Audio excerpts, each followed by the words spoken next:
हरे कृष्ण, श्री शिवाय नमस्तुभ्यम। आप सभी का दिन शुभ हो। इससे पहले की कथाएं सुनने के लिए आप सबका बहुत बहुत धन्यवाद। आज दिनांक है 15 फरवरी और दिन है शनिवार। तो आइए शुरू करते हैं फाल्गुन मास के तीसरे दिन की कथा। एक बार पृथ्वी पर लगातार 12 वर्षों तक भयंकर अकाल पड़ गया। अकाल के समय न कहीं आसमान में बादल दिखाई दिए, न ही धरा पर कहीं हरियाली। सभी झीलें, तालाब, नदी नाले सूख गए। समस्त सृष्टि में हाहाकार मच गया। प्राणी जल की बूंद बूंद के लिए तरस गए और भूख से निष्प्राण होकर तड़पने लगे। इंद्र देवता को प्रसन्न करने के लिए लोग तरह तरह की प्रार्थना, अर्चना, पूजा करते, मगर मेघ थे कि गायब ही हो चुके थे। किसान अपनी सोने जैसी धरती के बंजर हो जाने के भय से हर समय प्रार्थना में लीन रहते। सूर्य अपने प्रकाश को जिसे अग्नि के रूप में धरती पर डाल रहा था, उससे समस्त जीव जंतु अकाल मृत्यु को प्राप्त होने लगे। फिर भयंकर गर्मी में एक किसान ने अचानक अपने खेतों में हल जोतना शुरू कर दिया। संयोगवश भगवान शिव और देवी पार्वती जी भ्रमण करते हुए वहीं आ पहुंचे। कमजोर शरीर वाले उस किसान को बंजर धरती पर हल चलाते और पसीने से लथपथ हुए जब माता पार्वती ने देखा तो उनका हृदय पसीज गया। वो सोचने लगी, ये किसान बिना जल के धरती पर हल क्यों चला रहा है? जब तक अकाल की स्थिति है, हल चलाने का तो कोई औचित्य ही नहीं होगा। इसी सोच में डूबी हुई माता पार्वती जी से भगवान शिव बोले, देवी क्या सोच रही हो? तब भगवान शिव से देवी पार्वती जी बोली, देव, पिछले कई वर्षों से अकाल पड़ा हुआ है। बिना वर्षा के इस बंजर धरती पर कुछ भी तो नहीं उगेगा। फिर इस किसान को क्या पड़ी है जो इस भयंकर गर्मी में धरती पर हल चला रहा है? इससे वो खुद भी परेशान हो रहा है और बेचारे भूखे प्यासे बैल भी परेशानी में हैं। क्या इस किसान को लगता है कि वर्षा होगी? देवी पार्वती जी की बात सुनकर भगवान शिव बोले, देवी नहीं, इसे कोई पूर्वाभास नहीं है कि वर्षा होने वाली है। अकाल के 12 वर्षों का समय बीत जाने से इसे इस बात का भी आभास है कि निकट भविष्य में वर्षा होने का कोई संकेत नहीं है। तब देवी पार्वती जी ने भगवान शिव की बात को बीच में ही काटते हुए कहा, देव, फिर ये व्यक्ति मूर्खता क्यों कर रहा है? क्यों ये सूखे बंजर खेत में हल चला रहा है? तब माता पार्वती जी की शंका का समाधान करते हुए भगवान बोले, देवी, ये व्यक्ति मूर्ख नहीं है, इसे सब कुछ पता है। फिर भी ये हल इसलिए चला रहा है कि कहीं इस लंबे अकाल में निठल्ले बैठे रहने से वो हल चलाना ही ना भूल जाए। भगवान शिव का उत्तर पाकर देवी पार्वती उस किसान के कष्टों के निवारण का उपाय ढूंढने लगी। जानती थी देवी कि भगवान शिव जब भी अपना वर्षादायी शंख बजाते हैं तो वर्षा होने ही लगती है। तब उन्होंने भगवान शिव से कहा, प्रभु, किसान ये सोचकर कि कहीं वो हल चलाना ही ना भूल जाए, कितना कष्ट उठाकर हल चला रहा है। लेकिन प्रभु, आपने भी तो इतने वर्षों से अपना वर्षादायी शंख नहीं बजाया है। कहीं ऐसा ना हो कि आप भी शंख बजाना भूल जाए। तब भोलेनाथ तपाक से बोले, नहीं पार्वती, ऐसा कैसे हो सकता है कि मैं शंख बजाना भूल जाऊं? तब पार्वती जी भी झट से बोली, क्यों नहीं प्रभु, ऐसा क्यों नहीं हो सकता?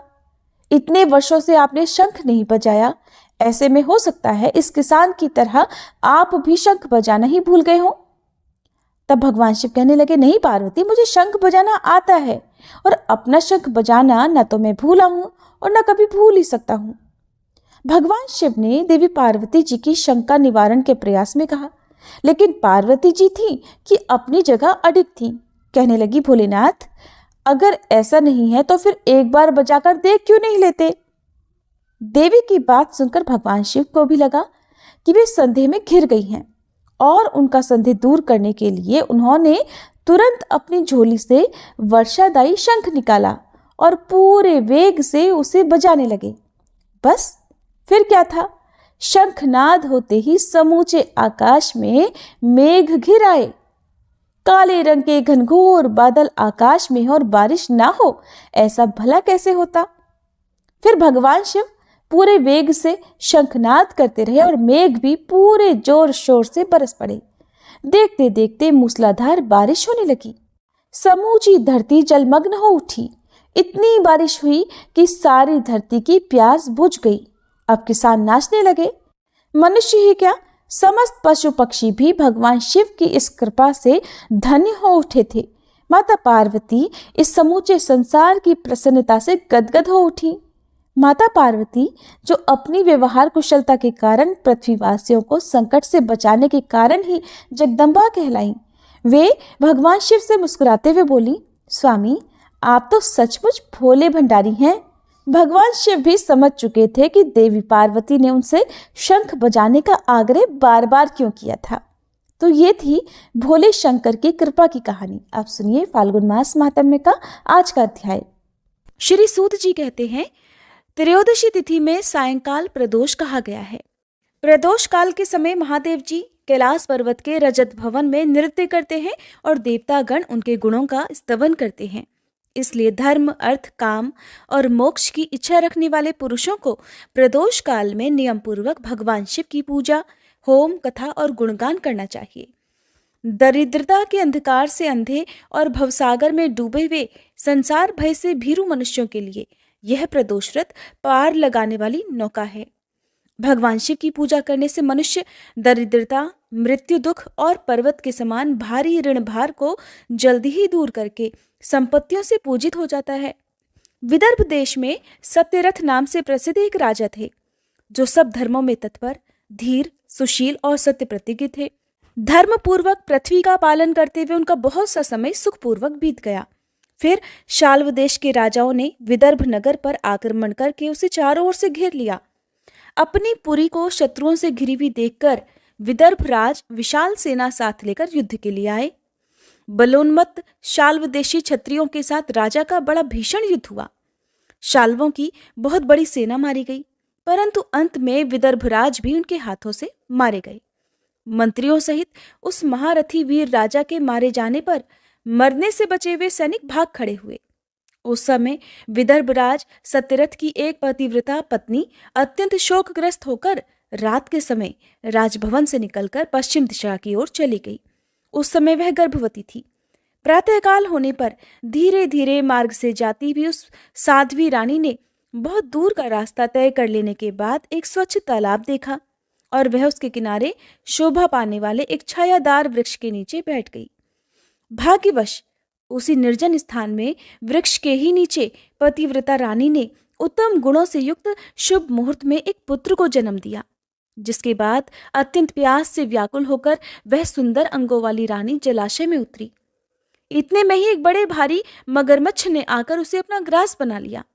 वह बालक तो पैदा होते ही अपने माता पिता से हीन हो गया और भूख प्यास से पीड़ित होकर उस सरोवर के किनारे जोर जोर से रोने लगा। वह नवजात शिशु जब इस प्रकार रो रहा था, उसी समय भाग्यवश वहां एक श्रेष्ठ ब्रह्माणी आ पहुंची।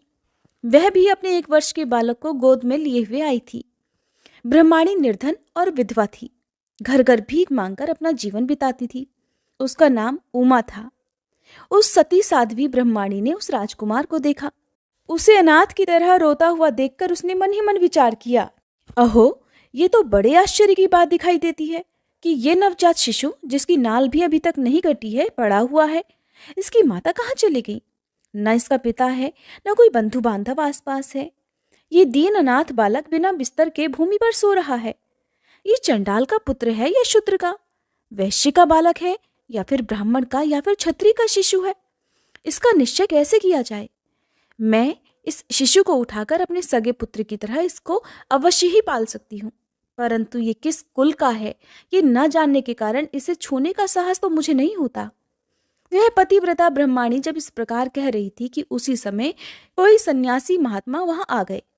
वे ऐसे दिख रहे थे मानो साक्षात शंकर जी ही हों। उन श्रेष्ठ भिक्षु ने उस स्त्री से कहा, हे ब्रह्माणी, दुख ना करो, हृदय के संशय को दूर करके इस बालक की रक्षा करो। इससे तुम्हें शीघ्र ही परम कल्याण की प्राप्ति होगी। ऐसा कहकर वे दयालु भिक्षु तुरंत वहां से चले गए।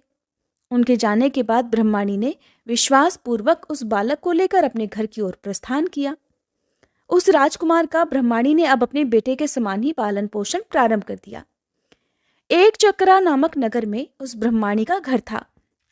वह भिक्षा के अन्न से ही अपने पुत्र और राजकुमार को भी पालने लगी। ब्राह्मणों ने ब्रह्माणी के तथा राजा के पुत्र का भी संस्कार कर दिया। अब वे दोनों सर्वत्र सम्मानित होकर दिन दिन बढ़ने लगे।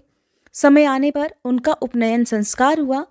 अब वे दोनों बालक एक साथ रहकर नियमों का पालन करने लगे। दोनों माता के साथ प्रतिदिन भिक्षा के लिए जाते थे। एक दिन वह ब्रह्माणी उन दोनों बालकों के साथ भीख मांगती हुई दैवयोग से देव मंदिर में गई। वहां बड़े बूढ़े ऋषि मुनि रहा करते थे। उन दोनों बालकों को देखकर परम बुद्धिमान शांडिल्य नामक मुनि कहने लगे, अहो, दैव का बल बड़ा विचित्र है। कर्मों का उल्लंघन करना किसी भी जीव के लिए अत्यंत कठिन है। देखो ना, ये बालक दूसरी माता की शरण लेकर भिक्षा से अपना जीवन निर्वाह करता है। इस ब्रह्माणी को ही श्रेष्ठ माता के रूप में पाकर ब्राह्मण बालक के साथ ही ब्राह्मण भाव को प्राप्त हो गया है। शांडिल्य मुनि का ये वचन सुनकर ब्रह्माणी को बड़ा आश्चर्य हुआ। उसने भरी सभा में मुनि को प्रणाम करके कहा, हे ब्राह्मण, एक सन्यासी के कहने पर ही मैं इस बालक को अपने घर ले आई हूं। हालांकि अभी तक इसके कुल का पता नहीं लगा, फिर भी मैं अपने पुत्र की तरह ही इसका पालन पोषण करती हूँ। आप ज्ञान के नेत्रों से देखते हैं, हे मुनिवर, इसलिए मैं आपसे ये जानना चाहती हूँ कि ये बालक किस कुल में उत्पन्न हुआ है और इसके माता पिता कौन है। तब मुनि बोले, हे ब्रह्माणी, ये तो विदर्भ देश के राजा का पुत्र है। ऐसा कहकर मुनि ने उस बालक के पिता के युद्ध में मारे जाने का और उसकी माता के ग्रह द्वारा अर्थात मगरमच्छ द्वारा ग्रस्त होने का सब समाचार पूर्ण रूप से बतला दिया। यह सुनकर ब्रह्माणी को और भी आश्चर्य हुआ, इसलिए उसने फिर प्रश्न किया, महामुने, वे राजा संपूर्ण भोगों को छोड़कर युद्ध में ही क्यों मरे और इस बालक को दरिद्रता कैसे प्राप्त हुई? अब दरिद्रता को पूरी तरह नष्ट करके ये पुनः राज्य कैसे प्राप्त कर पाएगा?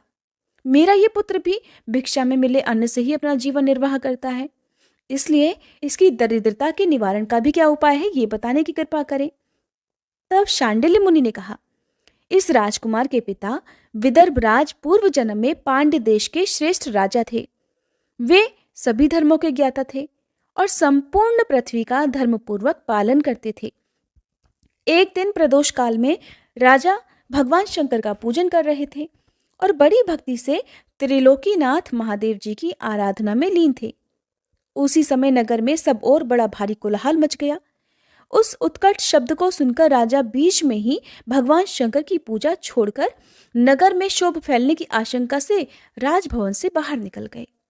इसी समय राजा का महाबली मंत्री शत्रु को पकड़कर उनके समीप ले आया। वह शत्रु पांड्य राज का ही सामंत था। उसे देखकर राजा ने क्रोधपूर्वक उसका मस्तक कटवा दिया। शिव पूजा बीच में छोड़कर नियम को समाप्त किए बिना ही राजा ने रात में भोजन भी कर लिया। इसी प्रकार राजकुमार भी प्रदोष काल में शिव जी की पूजा किए बिना ही भोजन करके सो गया। वही राजा दूसरे जन्म में विदर्भ राज हुआ था। शिव जी की पूजा में विघ्न होने के कारण शत्रुओं ने उसको सुख भोग के बीच में ही मार डाला। पूर्व जन्म में जो उसका पुत्र था वही इस जन्म में भी हुआ है। शिव जी की पूजा का उल्लंघन करने के कारण ये दरिद्रता को प्राप्त हुआ है। इसकी माता ने अपने पूर्व जन्म में छल से अपनी सौतन को मार डाला था। उस महान पाप के कारण ही वह इस जन्म में ग्रह के द्वारा मारी गई। मैं सत्य कहता हूँ, परलोक में हित की बात कहता हूँ, शास्त्रों का सार और उपनिषदों का हृदय कहता हूँ। इस भयंकर असार संसार को प्राप्त हुए जीव के लिए ईश्वर के चरणार बिंदों की सेवा ही सार वस्तु है। जो प्रदोष काल में अनन्य चित्त होकर परमेश्वर के चरणार बिंदों की पूजा करते हैं, वे इसी संसार में सदा बढ़ने वाले धन धान्य, स्त्री पुत्र, सौभाग्य और संपत्ति के द्वारा सबसे बढ़कर होते हैं। हे ब्रह्माणी, ये तुम्हारा पुत्र पूर्व जन्म में उत्तम ब्राह्मण था और इसने अपनी सारी आयु केवल दान लेने में बिताई थी। यज्ञ आदि सत्कर्म कभी नहीं किए हैं, इसलिए यह इस जन्म में दरिद्रता को प्राप्त हुआ है। उस दोष का निवारण करने के लिए अब यह भगवान शंकर की शरण में जाए। श्री सूत जी कहते हैं, मुनि के इस प्रकार कहने पर साध्वी ब्रह्माणी ने उन्हें प्रणाम करके शिव पूजन की विधि का क्रम पूछा।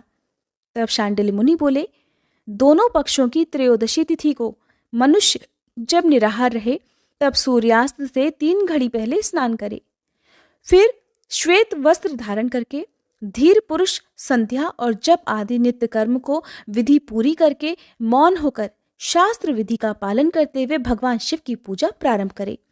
भगवत विग्रह के आगे की भूमि को नए निकाले हुए शुद्ध जल से भलीभांति लीप पोत कर सुंदर मंडल बनाए। धोती वस्त्र आदि के द्वारा उस मंडल को सब ओर से घेर दे। ऊपर से चंदोवा आदि लगाकर फल फूल और नए अंकुरों से उसे सजाए। मंडल के बीच की भूमि में 5 रंगों से युक्त विचित्र कमल अंकित करके उसी पर सुस्थिर और उत्तम आसन बिछाकर बैठे और हृदय में भक्तिभाव से युक्त होकर पूजन की सभी सामग्री एकत्र करे। फिर पवित्र भाव से शास्त्रोक्त मंत्र द्वारा देवपीठ को आमंत्रित करे। इसके बाद क्रमशः आत्मशुद्धि और भूत शुद्धि आदि करके 3 प्राणायाम करे। उसके बाद बिंदु युक्त बीजाक्षरों के द्वारा विधि पूर्वक मात्र का न्यास करे। फिर परादेवता का ध्यान करके मात्र का न्यास की विधि पूरी करे। फिर परम शिव का ध्यान करके पीठ के वाम भाग में गुरु को प्रणाम करे। दक्षिण भाग में गणेश जी को मस्तक झुकाए। दोनों अंशों में अर्थात कंधों और जांघों में धर्म ज्ञान वैराग्य तथा ऐश्वर्य का न्यास करे। नाभि और पार्श्व भागों में अधर्म अज्ञान वैराग्य और अनैश्वर्य आदि का न्यास करे। फिर हृदय में अनंत आदि का न्यास करके देवपीठ पर मंत्र का न्यास करे। फिर क्रमशः न्यास करके हृदय में कमल की भलीभांति भावना करे। वह कमल 9 शक्तियों से युक्त और परम सुंदर हो। उसी कमल की कर्णिका में कोटि कोटि चंद्रमाओं के समान प्रकाशमान उमापति भगवान शिव का ध्यान करे। किस प्रकार कि भगवान के 3 नेत्र हैं। मस्तक पर चंद्रमा का मुकुट शोभा पाता है। जटाजूट कुछ कुछ पीला हो गया है। उस पर रत्न जटित किरीट सुशोभित हैं। उनके कंठ में नील चिन्ह है और अंग अंग से उदारता सूचित होती है। सर्पों के हार से उनकी बड़ी शोभा हो रही है। उनके एक हाथ में वरद और दूसरे में अभय की मुद्रा है। वे फरसा धारण करते हैं। उन्होंने नागों का कंकड़, केयूर, अंगद तथा मुद्रिका धारण कर रखी है। वे व्याघ्र चर्म पहने हुए रत्नमय सिंहासन पर विराजमान हैं। उनके बाएं भाग में गिरिराज नंदनी उमा देवी का चिंतन करें। इस प्रकार महादेव जी तथा गिरिजा देवी का ध्यान करके क्रमशः गंध आदि से उनकी मानसिक पूजा करें, अर्थात ये सारा ध्यान मन ही मन करना है। 5 वैदिक मंत्रों से गंध आदि द्वारा पूर्वोक्त 5 स्थानों में अथवा हृदय में पूजा करें। फिर मूल मंत्र से 3 बार हृदय में ही पुष्पांजलि दे। उसके बाद सिंहासन पर महादेव जी का पुनः पूजन प्रारंभ करें। पूजा के आरंभ में एकाग्रचित्त होकर संकल्प पढ़े। फिर हाथ जोड़कर मन ही मन भगवान शिव का ध्यान और आह्वान करें कि हे भगवान शंकर, आप ऋण, पातक, दुर्भाग्य और दरिद्रता आदि की निवृत्ति के लिए तथा संपूर्ण पापों का नाश करने के लिए मुझ पर प्रसन्न होइए। मैं दुख और शोक की आग में जल रहा हूँ। संसार भय से पीड़ित हूँ। अनेक प्रकार के रोगों से व्याकुल और दीन हूँ। हे वृषवाहन, मेरी रक्षा कीजिए। देव देवेश्वर, सबको निर्भय कर देने वाले हे महादेव जी, आप यहाँ पधारिए और मेरी की हुई इस पूजा को पार्वती जी के साथ ग्रहण कीजिए। इस प्रकार संकल्प और आह्वान करके फिर पूजा आरंभ करनी चाहिए। तत्पश्चात मनुष्य एकाग्रचित होकर रुद्र सूक्त का पाठ करते हुए वहां स्थापित किए हुए शंख के जल से और पंचामृत से महादेव जी का अभिषेक करके तरह तरह के मंत्रों से आसन आदि उपचारों को समर्पित करे। भावना द्वारा दिव्य वस्त्रों से विभूषित स्वर्ण सिंहासन की कल्पना करे और उसी पर भगवान को विराजमान करके अष्टगुण युक्त अर्घ्य और पाद्य निवेदित करे। फिर शुद्ध जल से आचमन कराकर मधुपर्क दे। इसके बाद पुनः आचमन के लिए जल देकर मंत्रोच्चारण पूर्वक स्नान कराए। फिर यज्ञोपवीत वस्त्र और आभूषण अर्पित करे। परम पवित्र अष्टांग युक्त चंदन चढ़ाए। बिल्व, मदार, लाल कमल, धतूर, कनेर, सनई का फूल, चमेली, कुशा, अपामार्ग, तुलसी, जूही, चंपा, भटकैया और करवीर के फूलों में से जितनी मिल जाएं, उन सब को शिवोपासक भगवान शिव पर चढ़ाएं। इनके अलावा भी नाना प्रकार के सुगंधित पुष्प निवेदित करें। उसके बाद लाल चंदन से उत्पन्न धूप और निर्मल दीप समर्पित करें। उसके बाद हाथ धोकर घी, नमकीन और साग, मिठाई, पुआ, शक्कर और गुड़ के बने हुए पदार्थ और खीर का नैवेद्य भोग लगाएं। मधु, दही और जल भी अर्पित करें। उस खीर का ही मंत्र द्वारा प्रज्वलित की हुई अग्नि में हवन करें। यह होम शास्त्रोक्त विधि से आचार्य के कहे अनुसार संपन्न करना चाहिए। भगवान शंकर को नैवेद्य देकर मुख शुद्धि के लिए उत्तम तांबूल अर्थात पान अर्पित करें। धूप आरती, सुंदर छत्र, उत्तम दर्पण को वैदिक तांत्रिक मंत्रों द्वारा विधि पूर्वक समर्पित करें। अगर ये सब करने की अपने में शक्ति ना हो और अधिक धन का अभाव हो तो अपने पास जितना भी धन हो उसी के अनुसार भगवान की पूजा करें। गौरीपति भगवान शंकर भक्ति पूर्वक भेंट किए हुए पुष्प मात्र से भी संतुष्ट हो जाते हैं। इसके बाद स्तोत्रों द्वारा स्तुति करके भगवान को साष्टांग प्रणाम करें।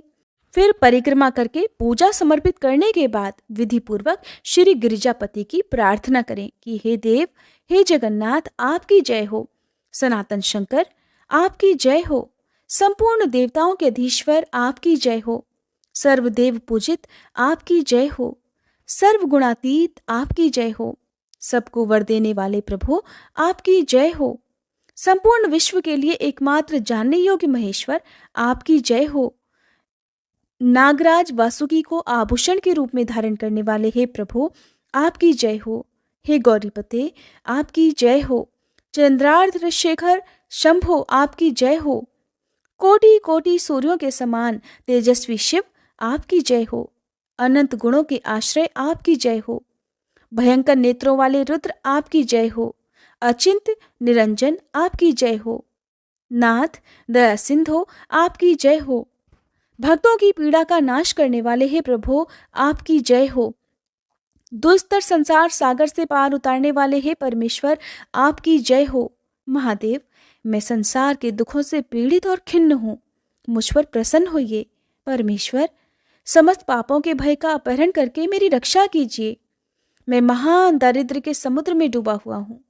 बड़े बड़े पापों ने मुझे आक्रांत कर लिया है। मैं महान शोक से नष्ट और बड़े बड़े रोगों से व्याकुल हूँ। सब ओर से ऋण के भार से लदा हुआ हूँ। पाप कर्मों की अग्नि में जल रहा हूँ और ग्रहों से पीड़ित हो रहा हूँ। हे शंकर जी, मुझ पर प्रसन्न होइए। निर्धन मनुष्य इस प्रकार पूजा के अंत में भगवान गिरजापति की प्रार्थना करे। धनाढ्य अथवा राजा को इस प्रकार भगवान शंकर की प्रार्थना करनी चाहिए कि हे शंकर जी, आपकी कृपा से मेरे सदा आनंद रहे। मेरे राज्य में लुटेरे ना रहें, सब लोग निरापद होकर रहें। पृथ्वी पर अकाल, महामारी आदि के संताप शांत हो जाएं। सबकी खेती धन धान्य से समृद्ध हो। संपूर्ण दिशाओं में सुख का साम्राज्य छा जाए। इस प्रकार प्रदोष व्रत के दिन गिरजापति भगवान शंकर की आराधना करें। ब्राह्मणों को भोजन कराएं और उन्हें दक्षिणा देकर संतुष्ट करें। इस प्रकार मैंने सब पापों का नाश, सब प्रकार की दरिद्रता का निवारण और समस्त मनोवांछित वस्तुओं का दान करने वाली शिव पूजा का वर्णन किया। ये शिव जी की पूजा शिव जी के द्रव्य का हरण करने के पाप को छोड़कर शेष सभी महापापों और उपपापों के महान समुदाय का नाश कर डालती है। अगर ये दोनों बालक इसी प्रकार भगवान शंकर का पूजन प्रत्येक प्रदोष के दिन करते रहे तो वर्ष भर के भीतर ही इन्हें उत्तम सिद्धि की प्राप्ति होगी। शांडिल्य मुनि का ये वचन सुनकर उस ब्रह्माणी ने दोनों बालकों के साथ मुनि के चरणों में प्रणाम किया और इस प्रकार कहा, हे भगवान, आज मैं आपके दर्शन मात्र से कृतार्थ हो गई। ये दोनों बालक आज से आपकी शरण में हैं। हे ब्राह्मण, ये मेरा पुत्र है और इसका नाम शुचिव्रत है, और ये राजकुमार है जिसका मैंने नाम धर्मगुप्त रख दिया है। ये दोनों बालक और मैं, आप सभी अब आपके चरणों के दास हैं। इस घोर दारिद्र्य सागर में गिरे हुए हम सब का आप उद्धार कीजिए। इस प्रकार शरण में आई हुई ब्रह्माणी को अमृत के समान मधुर वचनों द्वारा आश्वासन देकर मुनि ने उसके दोनों बालकों को भगवान शंकर की आराधना की मंत्र विद्या का उपदेश दिया। जिसके बाद दोनों बालक और ब्रह्माणी मुनि की आज्ञा लेकर वहां से चले गए।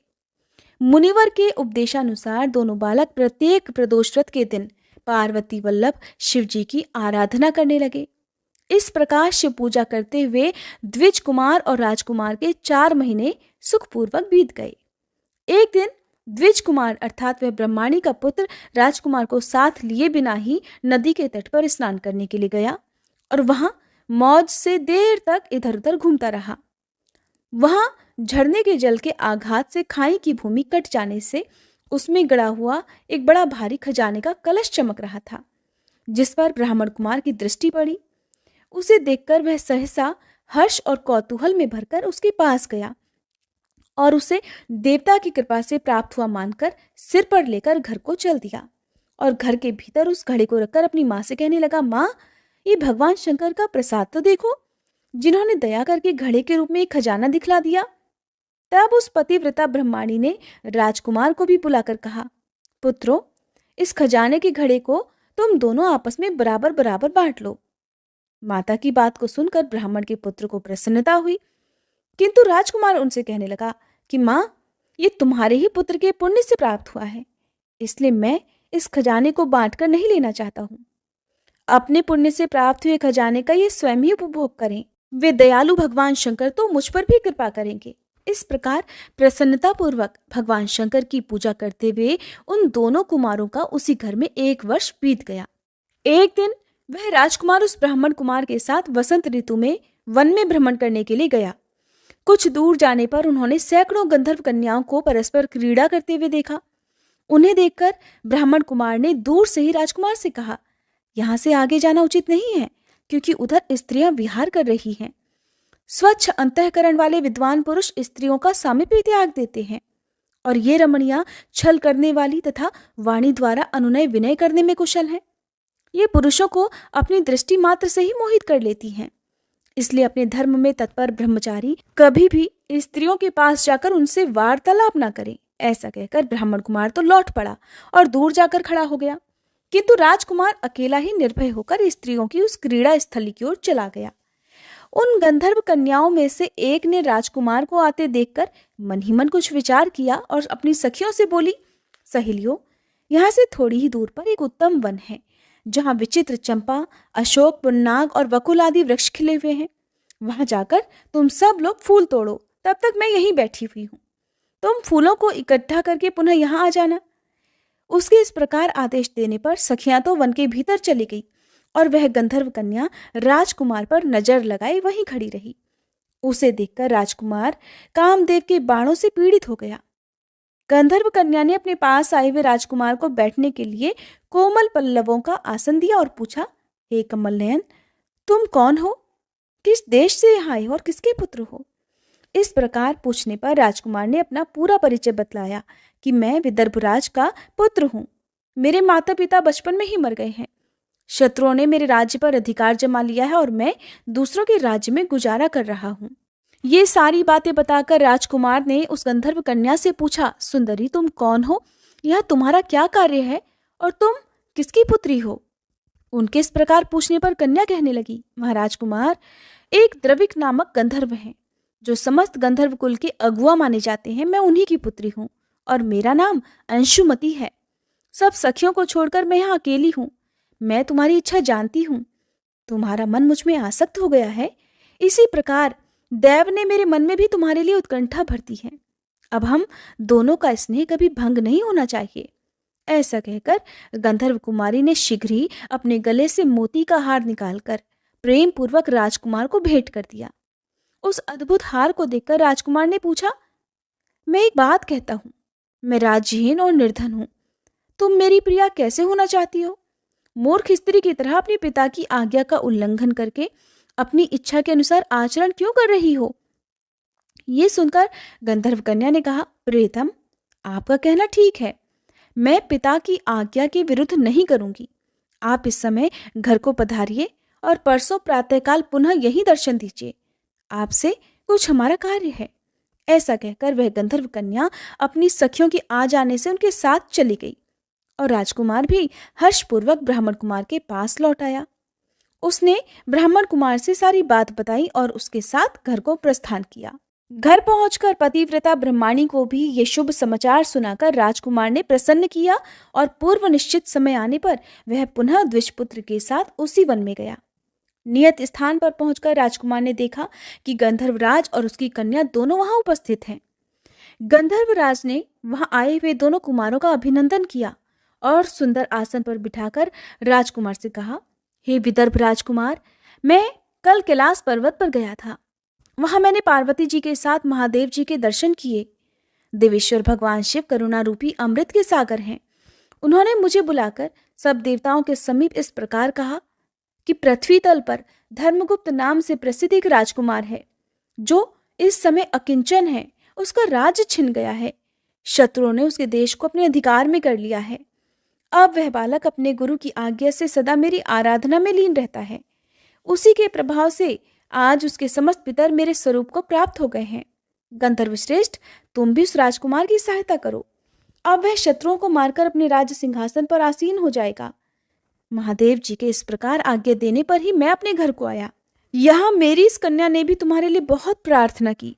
ये सब परम दयालु भगवान शंकर जी की प्रेरणा से ही हो रहा है, ऐसा समझकर मैं इस कन्या को साथ लेकर आया हूँ।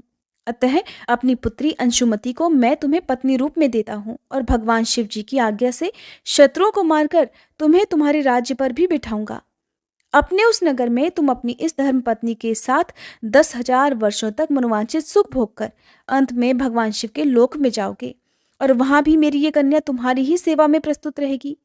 इस प्रकार कहकर गंधर्वराज ने उसी वन में राजकुमार के साथ अपनी पुत्री का विवाह कर दिया और उपहार में परम उज्ज्वल रत्नभार भेंट किए।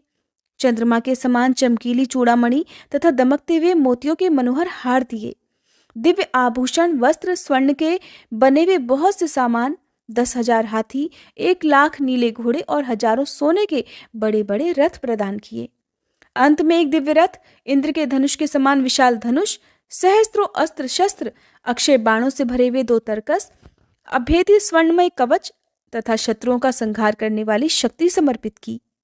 अपनी पुत्री की सेवा के लिए गंधर्वराज ने प्रसन्नचित्त होकर 5,000 दासियां दी।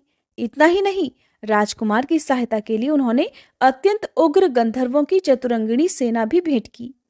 इस प्रकार परम उत्तम संपत्ति को पाकर राजकुमार अपनी मनोवांछित पत्नी के साथ बहुत प्रसन्न हुए। पुत्री का विवाह कराकर गंधर्वराज स्वर्गलोक में चले गए। धर्मगुप्त विवाह के अनंतर गंधर्वों की सेना के साथ अपने नगर को गए और वहां उन्होंने शत्रुओं का संहार करके राजधानी में प्रवेश किया। तत्पश्चात श्रेष्ठ ब्राह्मणों और मंत्रियों ने मिलकर राजकुमार का अभिषेक किया और वे रत्नमय सिंहासन पर आरूढ़ होकर अकंटक राज्य का उपभोग करने लगे। जिस ब्राह्मण पत्नी ने उनका अपने पुत्र की तरह पालन किया था, वही उनकी माता हुई। वह ब्राह्मण कुमार ही भाई हुआ और गंधर्वराज पुत्री अंशुमति महारानी के पद पर प्रतिष्ठित हुई। भगवान शंकर की आराधना करके धर्मगुप्त विदर्भ देश के राजा हो गए। इसी प्रकार दूसरे लोग भी प्रदोष व्रत के दिन गिरजापति की आराधना करके मनोवांछित कामनाओं को प्राप्त कर लेते हैं और अंत में मृत्यु को प्राप्त होने पर परम गति को प्राप्त होते हैं। श्री सूत जी कहते हैं, जो प्रदोष व्रत के दिन परम अद्भुत पुण्यमय महात्म्य को उस व्रत के दिन शिव पूजन के पश्चात एकाग्रचित्त होकर सुनता अथवा पढ़ता है, उसे 100 जन्मों तक कभी भी दरिद्रता नहीं होती और अंत में वह ज्ञान के ऐश्वर्य से युक्त होकर भगवान शंकर के परम धाम को प्राप्त होता है। जय भोलेनाथ। आज के अध्याय में बस इतना ही। इसके आगे का वृतांत आप सभी अगले अध्याय में जरूर सुनिएगा।